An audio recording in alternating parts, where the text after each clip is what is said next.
nakalapastanganan pagpatay at walang humpay na malabirtugong paglusob ng mga pulis ni Marcos at ng kanyang tauhan sa Kingdom of Jesus Christ na nagiging isang malaking paglusob na mismo sa karapatan ng bawat mamamayang Pilipino. In 1 minute silence, let us give our prayer and solidarity as we raise our hands to heaven and to the God that we believe in para po mabigyan ng katarungan ang krimen ni Marcos at ng kanyang mga pulis kay Ginoong or Brother Edwin Cababa. 1 minutong katahimikan.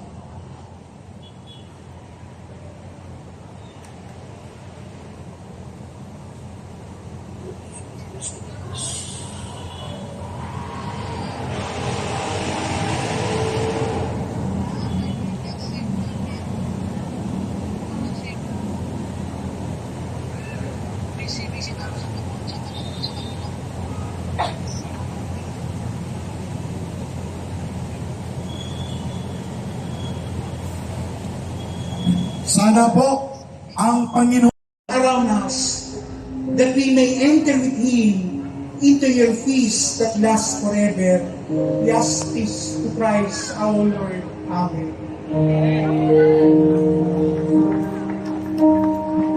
Dakila at makapangyarihan naming Ama, na siya may likha ng lahat ng bagay.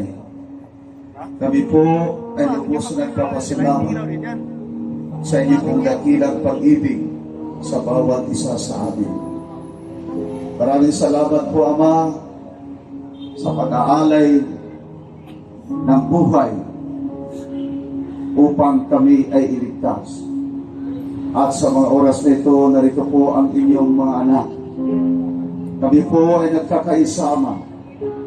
Magkakaiba man ang paraan ng aming pagsamba.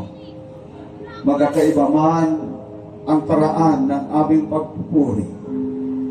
Ngunit iisa lang ang Diyos na aming pinupuri at sinasang at pinapaniwalaan. Kaming lahat ay mga anak po ninyo. At narito po, Ama, alam po namin na ang bansang Pilipinas ay pinili po ninyo. Mahal po ninyo ang Pilipino. Sapagkat na dito po nagaganap ang inyong dakilang kalooban.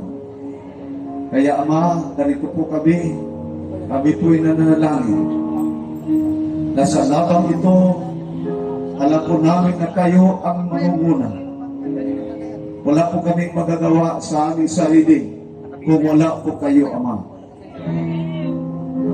Nandito po kami sa lugar na ito sa pantayog ni Andres Bonifacio.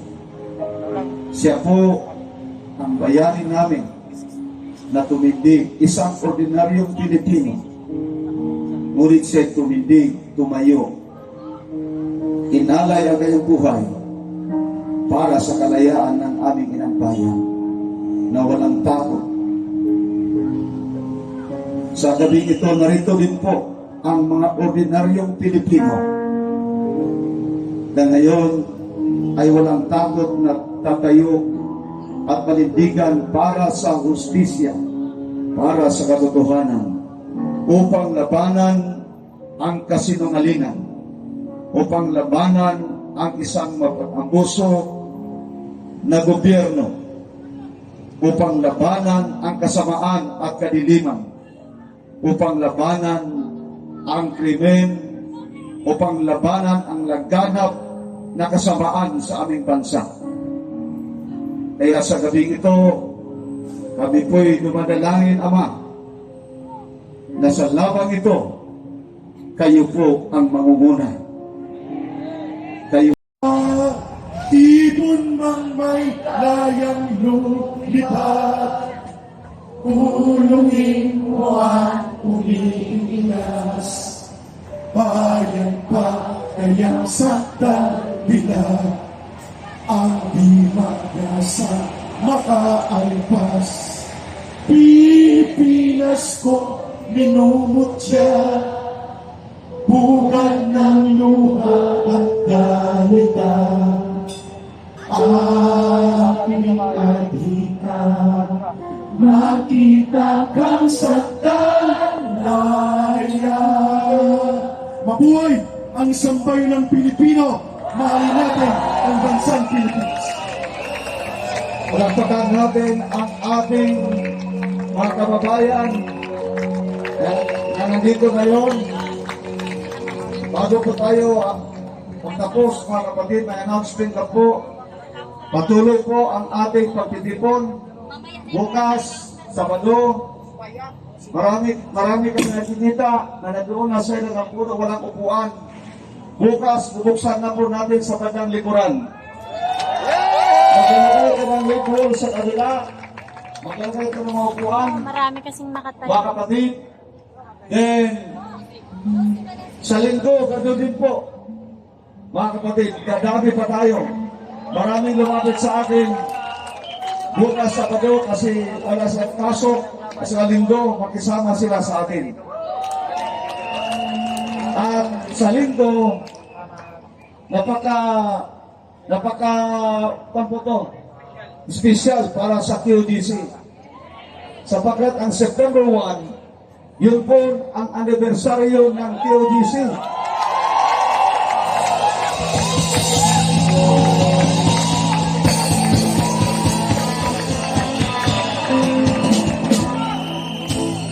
Kaya sa kakaiba po ito na pag-celebrate ng anibersaryo sapagkat tayo ay nakikibaka at nakikipaglaban. Kaya mga kapatid din, ay nagtanong, hanggang kailan ito? Tuloy-tuloy na to.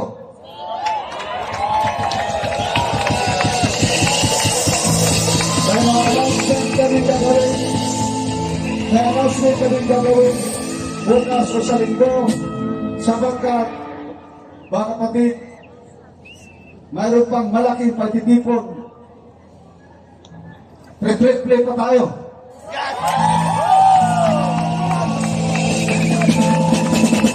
Inihanda naman nila ang kanilang anawin na makisa sa atin.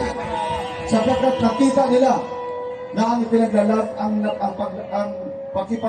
ating pinaglalaban ay hindi lang pala ito para sa QDC, kundi ito ay laban para sa Pilipino. Kaya, bukas, Sabado, dito tayo, mga kapatid. At bago pa tayo alis dito, linisin natin yung lugar natin, mga basura, ilipid natin. At maraming salamat po sa inyong pagpunta, sa ating mga kapatiran ng mga vloggers, sa lahat ng dito ngayon, kung mayroong mga mainstream media, maraming salamat sa pagtalo ninyo. Walang Mr. Benja. At naway, patuloy kayo pagpalain ng ating Diyos na may kapal.